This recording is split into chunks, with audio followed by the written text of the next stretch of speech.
I wish that it was against the law to have a gun in the city of Chicago. I really don't go outside, just scared.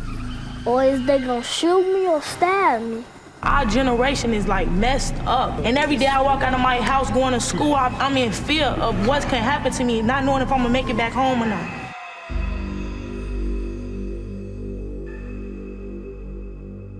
I'm from a place where the skyline light up the city, so pretty that you can lose yourself at the lakefront on a warm summer night. A place rich in history with saints who in the 1960s stood for righteousness in spite of their constant fight for human rights. They would allow God's word to ignite a light, and our inner city churches would shine bright in the midst of dark racial hatred. And back then, my city needed Jesus. But today, he's so vital for the survival of Chicago natives because the spirit of murder tries to swallow us every summer. And every winter, the blood of adolescents stains the snow. In Chicago, politicians are crooked like baseball caps that sit on the heads of our young black males who don't think before they act. So they attack and ask questions later while laying on their backs in prison cells. That ceiling is the only thing our system gives them to look up to. Our public schools is not even fit for the public, so we place our children in juvenile detention centers and center their attention on things that's not beneficial to their souls. When will we let go of the old and realize Jesus wants to do a new work in Chicago? And I know the whole world is in desperate need of him.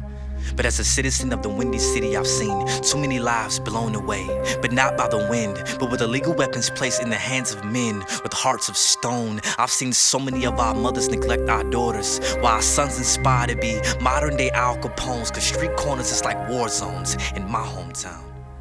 There were 36 murders in one weekend.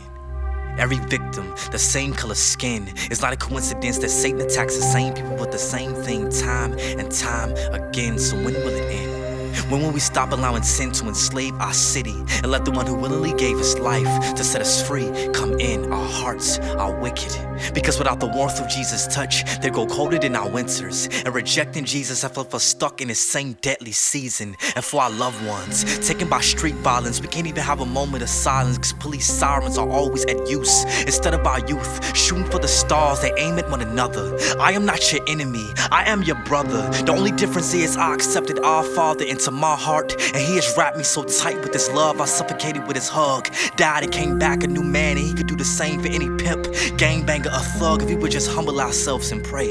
So Jesus can bind these satanic forces, forcing themselves on our children, where young orphan girls keep having abortions, killing our future because nobody offered them life in the past. See, nobody offers them Christ in the present. Nobody talks about the promise of heaven while hell study enlarges itself. It's sad. It's sad to see so many young black boys that think they're fatherless when their father sent his only begotten son to offer them this awesome gift of salvation. Propitiation took place for all nations, but Chicago just don't get it yet. So I'ma get it in, and I'ma speak the gospel to Chicago until gangster disciples become disciples of Christ. Dedicate my life to Jesus so his chained people can hear the freedom he gave me. In my words, serve truth to set them free.